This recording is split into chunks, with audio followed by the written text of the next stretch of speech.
Alright guys, let's do a quick trick tutorial. It's like, even though it's the beginning of February, it's like 65 degrees right now. It's beautiful, and I'm taking advantage of the weather to get a couple packs in. And I've been working on this one move. Let me share it with you. So, here's the move. Let me just show it to you. Then we'll talk about how to do it. And the move, I think of the move as a way to go over an obstacle, like this fence, and come out of it facing the other way. So, that's essentially what we're doing, but way more interesting. That's just a little 180 pop over it. We're going to do a trick I talked about before, where instead of doing a left turn, you'll do a right turn and go outside like this. Except that's kind of boring and like that's not very interesting. So what we're going to do is we're going to kind of set it up by pitching back and towards the obstacle, and then we're going to pop over it like this.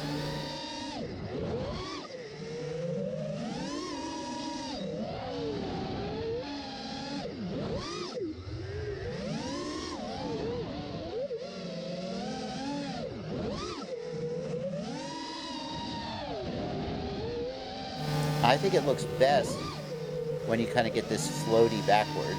The more downward facing you are, let me show you an example of that, it just kind of starts to look like a split S. So,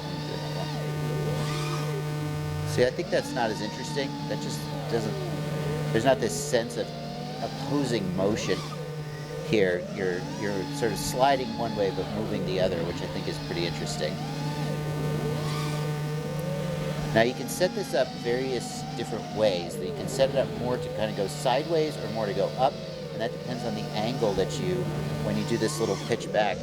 See, that one's more sideways, so if you roll to the side more, you'll pop more sideways, like that.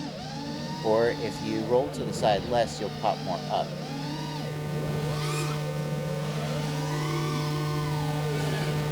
Either way, though, it's going to be, and that's more sort of pitch forward, I guess.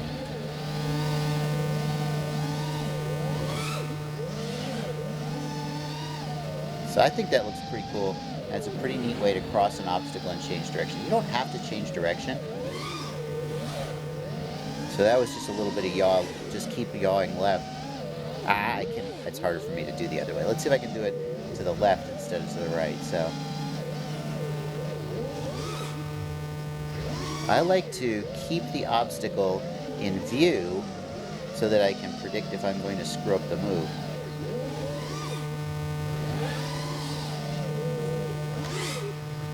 See, like that was, I was about to drop onto it. And you want to find that point when you pitch back where you almost stop moving. Right there. That's kind of where you want to pop it. You want to set your angle and find that point where you almost stop moving. And that's where you'll, hello tree, you'll pop it to get over. That creates a kind of explosiveness, and I think it just looks really awesome. And demonstrates a real control of the quad that I'm not demonstrating right now, to control the thrust and the...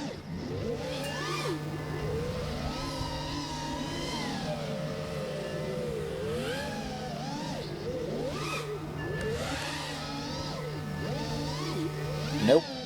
Let's go back to going to the right, which I'm